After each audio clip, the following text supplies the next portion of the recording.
Hello everyone, welcome back to our YouTube channel Zoologic Minds. तो हमने locomotion and movement start कर दिया था, जिसके पार्ट 1 में हमने टाइप्स ऑफ मसल्स के बारे में पढ़ लिया।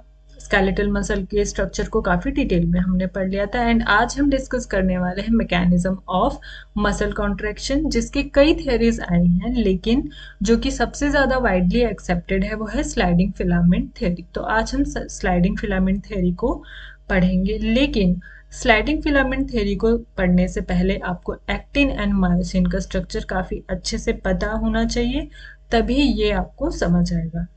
एंड लोकोमोशन एंड मूवमेंट जो है ये लास्ट चैप्टर है फिजियोलॉजी का। इसके फिजियोलॉजी की बाकी सारे चैप्टर्स जो हमने ऑलरेडी पढ़ लिए हैं।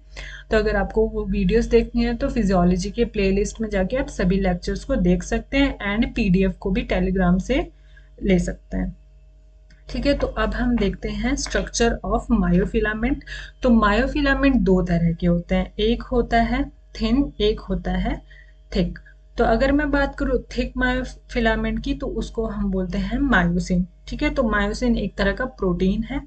ठीक है, तो ये जो मायोसिन है ये बहुत सारी मोनोमेरिक यूनिट्स का बना होता है, जिसको हम बोलते हैं मीरोमायोसिन। ठीक है, अब एक मीरोमायोसिन जो है इसके दो पार्ट होते हैं। एक को कहते हैं हम हैवी मीरोमायोसिन, ठीक है, एक को बोलते हैं हम लाइट मीरोमायोसिन। ये जो हैवी मीरोमायोसिन है इसमें दो चीजें आती हैं, एक आता है ग्लोबुलर हेड, दूसरा आता है शॉर्ट आर्म। एंड जो लाइट मीरोमायोसिन है उसमें आता है टेल। ठीक है, अब ये जो हेड वाला पार्ट है, ठीक है, अब इस डायग्राम में भी पहले एक बार देख लेते हैं। ये एक मीरोमायोसिन का स्ट्रक्चर है। इसी तरह की कई मीरोमायोसिन जोड़ जोड़ के बनाते हैं पूरा हमारा मायोसिन का फिलामेंट। ठीक है, अब यहाँ पे जो हैवी मीरोमायोसिन है इसके दो पार्ट हैं, एक है हमारा ये ग्लोबुलर हेड और दूसरा है ये क्रॉस आर्म। वहीं जो लाइट मीरोमायोसिन है इसमें आता है ये वाला टेल। ठीक है, यहाँ पे जो हेड है इधर दो साइड्स प्रेजेंट हैं, एक है एक्टिन बाइंडिंग साइड्स, यहाँ पे एक्टिन बाइंड करता है, और दूसरा एटीपी बाइंडिंग साइट, यहाँ पे एटीपी बाइंड करेगा। ठीक है, अब देखते हैं थिन मायोफिलामेंट। तो थिन मायोफिलामेंट मेनली तीन तरह की प्रोटीन्स का बना होता है। एक होता है एक्टिन, एक होता है ट्रोपोमायोसिन एंड एक है हमारा ट्रोपोनिन। अगर एक्टिन की बात करूं तो इसकी मोनोमेरिक यूनिट जो है वो जी एक्टिन है, यानी कि बहुत सारे जी एक्टिन मिलके बनाते हैं एफ एक्टिन, एंड फिर दो एफ एक्टिन आपस में रैप करके बनाते हैं एक एक्टिन के स्ट्रक्चर को। ठीक है, अब जब जी एक्टिन से एफ एक्टिन बनता है, यानी कि जब पॉलीमराइजेशन होता है, उस टाइम पे मैग्नीशियम आयन की प्रेजेंस में ये रिएक्शन होती है। अब बात करूं अगर मैं ट्रोपोमायोसिन की, तो ट्रोपोमायोसिन एक डबल स्ट्रैंडेड हेलिकल रॉड है, लाइक स्ट्रक्चर है, या फिर रोप लाइक भी कह सकते हैं। ठीक है, और ये क्या करता है, ये एफ एक्टिन के एकदम साथ साथ में ही रैप होता है, और ये एक्टिन एंड मायोसिन के अट्रैक्शन को इनहिबिट करता है ताकि कॉन्ट्रैक्शन ना हो सके। अगर मैं बात करूँ ट्रोपोनिन की, तो ट्रोपोनिन तीन तरह की प्रोटीन से बना होता है, या फिर तीन तरह के पॉलीपेप्टाइड से बना होता है, टीपीटी, टीपीआई एंड टीपीसी। जो टीपीटी है ये बाइंड करता है ट्रोपोमायोसिन से। ठीक है, और ये जो टीपीआई है ये मास्किंग का काम करता है। ठीक है, तो इसको हम इनहिबिटरी ट्रोपोनिन बोलते हैं। ये क्या करता है, it mask the actin when muscle is not contracted. ठीक है, इसके बाद में है आपका टीपीसी। तो टीपीसी क्या करता है, यहाँ पे कैल्शियम आयंस की बाइंडिंग होती है। ठीक है, binds to the calcium ion and shifts the entire troponin and tropomyosin from the active site on the actin. तो क्या होता है कि जो यहाँ पे जब कैल्शियम आयंस बाइंड करते हैं तो पूरा का पूरा जो ट्रोपोनिन वाला पार्ट है जो कि मास्किंग कर रहा था, ठीक है, उसको वो हटा देता है और एक्टिव साइट को ओपन कर देता है, ताकि वहाँ पे एक्टिन और मायोसिन आपस में इंटरेक्ट कर सके एंड जो कॉन्ट्रैक्शन की मैकेनिज्म है वो स्टार्ट हो सके। ठीक है, अब इस डायग्राम में देखते हैं, यहाँ पे ये जो ब्लू वाला पार्ट है इसको बोलते हैं हम एक्टिन। तो देखो ये एक ग्लोबुलर प्रोटीन है, ये एक दूसरा, ये तीसरा। ठीक है, तो ये इस तरह जोड़ जोड़ के जो है एफ एक्टिन बना रहे हैं, और फिर दो एफ एक्टिन, एक ये वाला एफ एक्टिन है, ठीक है, और एक ये दूसरा वाला एफ एक्टिन है, तो दो एफ एक्टिन आपस में रैप करके बनाते हैं एक्टिन को। ठीक है, उसके अलावा यहाँ पे जो येलो कलर का रोप लाइक स्ट्रक्चर या फिर रॉड लाइक स्ट्रक्चर दिख रहा है, ठीक है, ये भी डबल स्टैंडर्ड है, हेलिकली राउंडेड होता है। ठीक है, और इसको हम ट्रोपोमायोसिन बोलते हैं। एंड तीसरा ये जो ट्राइमेरिक यूनिट दिख रही है आपको, ये है ट्रोपोनिन। ठीक है, अब देखते हैं मसल कॉन्ट्रैक्शन। ठीक है, तो क्या होता है यहाँ पे, जैसे कि कोई भी हमें स्टिमुलस मिला, ठीक है, तो वो स्टिमुलस हमारे ब्रेन तक गया। ठीक है, सेंसरी न्यूरॉन्स के थ्रू गया, वहाँ पे इंटरप्रिटेशन हुआ, फिर मोटर एरिया से जो है मोटर न्यूरॉन्स वो सिग्नल लेकर आई। ठीक है, और फिर वो सिग्नल जो है हमारा पहुंच गया नर्व एंड तक। ठीक है, यानी कि एक्सॉन टर्मिनल तक पहुंच गया। ठीक है, अब एक्सॉन टर्मिनल पे पहुंचने से क्या होगा कि कैल्शियम आयंस की जो है एंट्री होने लगेगी। कैल्शियम आयंस की एंट्री की वजह से क्या होगा, जो हमारे साइनेप्टिक वेसिकल्स थे जिनके अंदर न्यूरोट्रांसमीटर भरा हुआ रहता है, उनका हो जाता है फ्यूजन। ठीक है, अब इनके फ्यूजन की वजह से क्या होगा, न्यूरोट्रांसमीटर का एक्सोसाइटोसिस हो जाएगा। और ये कहाँ पे होता है, ये जो हमारा साइनेप्टिक क्लेफ्ट होता है वहां पे एक्सोसाइटोसिस होते हैं न्यूरोट्रांसमीटर्स की। अब ये जो न्यूरोट्रांसमीटर्स हैं, इनके रिसेप्टर्स लगे हुए होते हैं मसल्स पे। ठीक है, तो वहाँ ये जो न्यूरोट्रांसमीटर्स हैं ये वहाँ पे जाके बाइंड कर जाएंगे अपने रिसेप्टर्स पे। ठीक है, और फिर मसल्स में हो जाएगा डीपोलराइजेशन। ठीक है, अब डीपोलराइजेशन होने के बाद क्या होगा, जो हमारी मसल फाइबर थी उसमें होता है सार्कोप्लाज्मिक रेटिकुलम। अब ये अगर सार्कोप्लाज्मिक रेटिकुलम जो है आपके, अगर मैं नॉर्मल सेल्स की बात करूं तो वहां पे होते हैं एंडोप्लाज्मिक रेटिकुलम। सिमिलरली जो आपकी मसल फाइबर सेल होती है यहाँ पे उसको हम कह देते हैं सार्कोप्लाज्मिक रेटिकुलम। इनका जो फंक्शन है वो एकदम सिमिलर ही होता है। अब सार्कोप्लाज्मिक रेटिकुलम के अंदर कैल्शियम आयंस की कंसंट्रेशन काफ़ी ज़्यादा होती है, तो जैसे ही मसल्स का डीपोलराइजेशन होता है कैल्शियम आयंस रिलीज हो जाते हैं। ठीक है, और फिर क्या होता है कि जो हमारा ये कैल्शियम आयंस है ये ट्रोपोनिन के टीपीसी वाले पार्ट पे जाके बाइंड कर जाते हैं। ठीक है, तो पूरा का पूरा जहाँ जो मास्किंग हो रखी थी एक्टिव साइट की, वहां से ट्रोपोनिन एंड ट्रोपोमायोसिन हट जाते हैं और जो एक्टिव साइट है वो उसकी डीमास्किंग हो जाती है। ठीक है, तो अब इस डायग्राम में भी देख लेते हैं हम। ठीक है, तो यहाँ से जो सिग्नल है ये डेंड्राइट से ट्रैवल करते करते आ गया आपका एक्सॉन टर्मिनल पे। ठीक है, अब यहाँ पे बन रहा होगा आपका न्यूरोमस्कुलर जंक्शन। यहाँ पे एक न्यूरॉन है, ये मसल है, इनके बीच में जंक्शन बन रहा है, इसलिए इसको कह रहे हैं हम न्यूरोमस्कुलर जंक्शन। ठीक है, तो अगर इस पार्ट को हम थोड़ा सा जूम करके देखें तो यहाँ पे जो है, यहाँ सपोज करो कि इधर से आया हमारा सिग्नल। ठीक है, सिग्नल यहाँ से ऐसे ट्रैवल करते करते आ गया। अब जैसे ही यहाँ पे सिग्नल आएगा यहाँ पे हो जाएगी कैल्शियम आयन की एंट्री। ठीक है, कैल्शियम आयन की एंट्री हो गई। ठीक है, अब कैल्शियम आयन की एंट्री की वजह से क्या होगा, ये जो साइनेप्टिक वेसिकल्स हैं इनका हो जाएगा फ्यूजन। ठीक है, ये इनका हो गया फ्यूजन।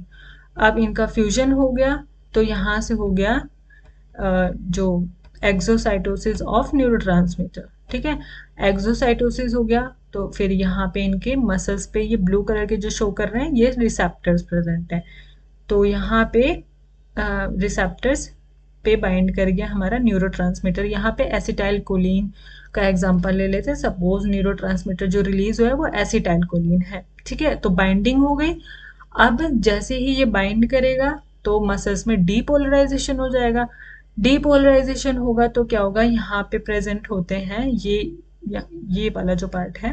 ठीक है, ये जो थोड़ा ऑरेंजिश कलर में दिख रहा है ये पूरा मसल का पार्ट है। ठीक है, तो यहाँ पे सार्कोप्लाज्मिक रेटिकुलम प्रेजेंट होता है, तो वो सार्कोप्लाज्मिक रेटिकुलम जो है उनसे रिलीज होगा कैल्शियम आयन।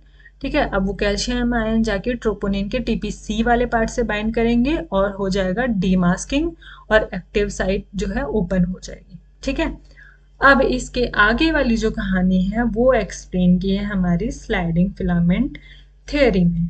ठीक है, तो जो स्लाइडिंग फिलामेंट थ्योरी है उसको एक्सप्लेन किया था H.E. Huxley and A.F. Huxley ने, ठीक है, 1564 में। इनका जो ये जो साइंटिस्ट है राल्फ, इनका बहुत ज़्यादा जिक्र नहीं किया जाता है, बट आप इसको भी याद कर सकते हैं। अब इसमें आपको एक लाइन जो है उसको इतना रट लेना है, इतना रट लेना है कि कभी भूलना ही नहीं है, ठीक है। तो यहाँ पे ये क्या कहते हैं, ये कहते हैं कि thin myofilament slides over thick myofilament, ठीक है। तो यानी कि जो एक्टिन है वो स्लाइड करती है मायोसिन के ऊपर, ठीक है, हमेशा याद रखना है। थिन मायोफिलामेंट जो है वो थिक मायोफिलामेंट के ऊपर स्लाइड करती है, और इस तरह से जो है process of muscle contraction explain किया गया है स्लाइडिंग फिलामेंट थ्योरी में, ठीक है। अब यहाँ पे हमने डायग्राम ऑलरेडी लगाया हुआ है, ठीक है, तो इस डायग्राम से हम पढ़ते हैं, ठीक है। तो क्या हो गया कि जो डीमास्किंग हो गई एक्टिव साइट की, ठीक है। तो यहाँ पे ये जो एफ एक्टिन है, इसमें अगर ये जो डॉट्स हैं, सपोज करो कि ये जो डॉट्स हैं, सपोज क्या करना है, एक्चुअली है ही इन डॉट से रिप्रेजेंट किया एक्टिव साइट, ठीक है। तो एक्टिन की जो एक्टिव साइट्स थी उनकी डीमास्किंग हो गई, ठीक है। अब यहाँ पे ये जो मायोसिन है, मायोसिन पे आपको पता था कि यहाँ पे एटीपी बाइंडिंग साइट है, ठीक है, और एक्टिन बाइंडिंग साइट्स भी हैं, ठीक है। तो क्या होगा, जैसे यहाँ पे जो एक्टिव साइट्स हैं उनकी डीमास्किंग होगी, तो यहाँ पे जो मायोसिन है, यहाँ पे जो है एटीपी का हाइड्रोलिसिस हो जाएगा, ठीक है। ध्यान रखना, एटीपी का हाइड्रोलिसिस होगा, ठीक है। तो क्या हो जाएगा, एटीपी जो है वो एडीपी प्लस इनऑर्गेनिक फॉस्फेट में कन्वर्ट हो जाएगा, ठीक है। अब जैसे ही एटीपी का हाइड्रोलिसिस होगा, ये जो मायोसिन है ये एक्टिन से जाके बाइंड कर जाएगा, ठीक है, यानी कि क्रॉस ब्रिज का फॉर्मेशन हो जाएगा। और जैसे ही ये इससे बाइंड करेगा, एक्टिन मायोसिन से बाइंड करेगा, ठीक है, तो क्या होगा, मसल्स कॉन्ट्रैक्ट कर जाएंगी, ठीक है, मसल्स कॉन्ट्रैक्ट करेंगे। फिर क्या होगा, अब रिलैक्स वाली कंडीशन में क्या होगा, ठीक है। तो ये जो सार्कोप्लाज्मिक रेटिकुलम ने जो कैल्शियम आयंस रिलीज किए थे, ठीक है, सार्कोलेमा में रिलीज किए थे, ठीक है, वो कैल्शियम आयंस क्या करेंगे, ये विड्रॉ कर लेंगे सारे कैल्शियम आयंस को। तो क्या होगा उससे, जब कैल्शियम आयन विड्रॉ हो जाएंगे, तो ये जो यहाँ पे डी मास्किंग हुई थी इनकी वापस से मास्किंग हो जाएगी, ठीक है। तो जब वापस से मास्किंग हो जाएगी तो क्या होगा, मसल का रिलैक्सेशन हो जाएगा, ठीक है। तो ऐसा ही यहाँ पे हो रहा है, ठीक है। तो इधर पे क्या था कि एक्टिव साइट्स ओपन हो गई थी, एटीपी का हाइड्रोलिसिस हुआ, क्रॉस ब्रिज का फॉर्मेशन हो गया, मसल्स कॉन्ट्रैक्ट कर गई, ठीक है। अब क्या होगा कि ये जो एडीपी था वो वापस से एटी में कन्वर्ट होगा, यानी कि ये एनर्जी जो है एनर्जी वापस से ले रहा है। अब ये एनर्जी यूज तो कर रहा है, ठीक है, पर ये एनर्जी आ कहाँ से, ये एनर्जी आती है फॉस्फोक्रिएटिन से, ठीक है। तो फॉस्फोक्रिएटिन से यहाँ पे एनर्जी आती है, ठीक है। फिर क्या होता है कि यहाँ पे हो जाता है ब्रेकिंग ऑफ क्रॉस ब्रिज, तो क्रॉस ब्रिज जो है वो ब्रेक हो जाता है, ठीक है। फिर क्या होता है, फिर ये यही जो चीज़ें हैं ये वापस से बार बार रिपीट होती होती रहती है, एटीपी का हाइड्रोलिसिस, क्रॉस ब्रिज का फॉर्मेशन, ठीक है। फिर ये जो मायोसिन है, ये जब देखो ये वाली चीज़ मैं आपको और अच्छे से बताती हूँ। जैसे ये क्या होता है कि मायोसिन है ना, पहले ऐसे आराम से बैठा रहता है, ठीक है। फिर क्या करता है ये, जैसे यहाँ पे इसको एक्टिन मिलता है, ठीक है, यहाँ पे जैसे एटीपी का हाइड्रोलिसिस होता है, ये अपना हेड है ना ऐसे पीछे की तरफ लेके जाता है, ठीक है, पीछे की तरफ, जैसे इस डायग्राम में दिखाया है, यहाँ पे ये अपना हेड पीछे की तरफ लेके गया है, ठीक है। फिर क्या करेगा, ये यहाँ पे बाइंड कर जाएगा, फिर क्या, जब ये आगे की तरफ वापस जाएगा ना, तो ये क्या करेगा, ये एक्टिन को आगे की तरफ खींचेगा। सपोज करो ये यहाँ से ये साथ में ना चिपके हुए हैं, ठीक है, अब ये पीछे गया तो भाई ये आगे भी तो जाएगा, ठीक है, जैसे यहाँ पे दिखाया है पहले। तो जैसे जैसे ये आगे जाएगा, इसके साथ साथ में जो एक्टिन के फिलामेंट्स हैं वो भी क्लोज होंगे, ठीक है, वो भी मूव करेंगे, ठीक है। तो इस तरह से होता है हमारा स्लाइडिंग फिलामेंट थ्योरी, ठीक है। तो अब जब मसल में कॉन्ट्रैक्शन होता है तो यहाँ पे कुछ कुछ चीज़ों में चेंजेस आते हैं। बट आपको हमेशा याद रखना है कि कभी भी किसी भी, चाहे थिन मायोफिलामेंट हो चाहे थिक मायोफिलामेंट हो, इनकी लेंथ में किसी तरह का भी चेंज नहीं होता है। हमने जो लास्ट लेक्चर में कुछ जोन्स के बारे में पढ़ा था, जो बैंड्स के बारे में पढ़ा था, isotropic bands, anisotropic bands, Z line हमने पढ़ा था, एम लाइन पढ़ा था, एच बैंड पढ़ा था, ओवरलैपिंग जोन पढ़ा था। ठीक है, तो वो सारी चीज़ें जो है आपको ऑलरेडी पता होनी चाहिए। ठीक है, बट नहीं पता है तो आप एक बार पढ़ लीजिए, वरना ये चीज़ें नहीं समझ आएंगी। तो हमेशा याद रखना है कि जो जो भी मायोफिलामेंट है, थिक या थिन, उनके लेंथ में कोई भी चेंज नहीं आता है। ठीक है, अब देखो दूसरी चीज आपको क्या ध्यान ध्यान में रखना है, हमेशा जब भी कॉन्ट्रैक्शन होगा, ठीक है, जब भी कॉन्ट्रैक्शन होगा तो हम कहते हैं कि क्रॉस ब्रिज का फॉर्मेशन हो रहा है। यानी कि क्रॉस ब्रिज का फॉर्मेशन होगा तभी कॉन्ट्रैक्शन होगा, क्योंकि तभी तो जो एक्टिन और मायोसिन है वो बाइंड करेंगे। ठीक है, और जब रिलैक्सेशन होगा तब क्रॉस ब्रिज जो है टूट जाएगा, सॉरी, एक मतलब जब टूटेगा तब रिलैक्सेशन होगा। ठीक है, यानी क्रॉस ब्रिज टूट रहा है तो रिलैक्सेशन हो रहा है, क्रॉस ब्रिज बन रहा है तो कॉन्ट्रैक्शन हो रहा है। ठीक है, तो ये चीज आपको हमेशा ध्यान रखनी है, ये दो चीजें एकदम अच्छे से, कि जो मायोफिलामेंट्स हैं उनकी लेंथ में कोई चेंज नहीं आता है, क्रॉस ब्रिज बना तो कॉन्ट्रैक्शन हुआ, क्रॉस ब्रिज टूटा तो रिलैक्सेशन होगा।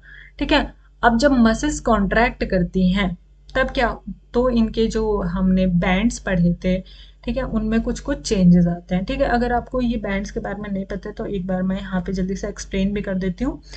तो यहाँ पे जो आइसोट्रोपिक बैंड्स होते हैं ना, वहाँ पे सिर्फ एक्टिन प्रेजेंट होता है। ठीक है, यानी कि एक ही तरह की, आइसो मतलब सेम।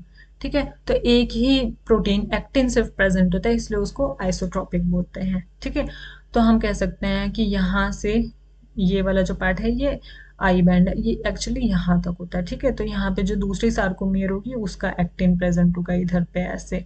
ठीक है, तो ये जो है यहाँ से लेकर के यहाँ तक हम कह सकते हैं कि ये आई बैंड है, आइसोट्रोपिक बैंड है। ठीक है, और उसके बाद में ये जो रेड वाला पार्ट है, ठीक है, यहाँ से लेकर के यहाँ तक इसको एनाइसोट्रोपिक बैंड बोलते हैं, क्योंकि यहाँ पे एक्टिन और मायोसिन दोनों प्रेजेंट हैं। ठीक है, इसके अलावा यहाँ पे ये जो आपको ब्लैक कलर की लाइन दिख रही है, ये जो दूसरी ब्लैक कलर की लाइन दिख रही है, इसको हम बोलते हैं जेड लाइन। अब जेड लाइन जो है वो आपके आइसोट्रोपिक बैंड के एग्जैक्ट बीच में से जाती है। ठीक है, और ये जो यहाँ पे आपको बीच में दिख रही है ये वाली लाइन, इसको बोलते हैं हम एम लाइन। ठीक है, और एम लाइन आपकी एच जोन के एकदम बीच में जाती है।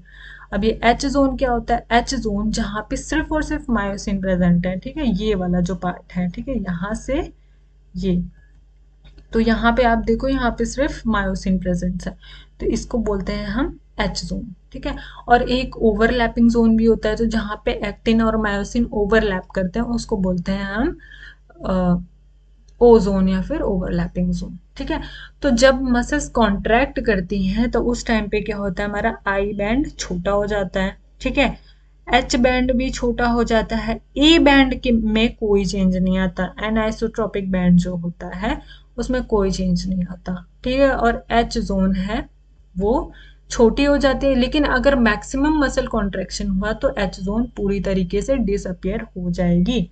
ठीक है, तो अभी देखो मैंने आपको बताया, क्या बताया, कि ये जो मायोसिन है ये यहाँ पे बाइंड करता है, फिर ये एक्टिन को जो है अपनी तरफ ऐसे खींच लेता है।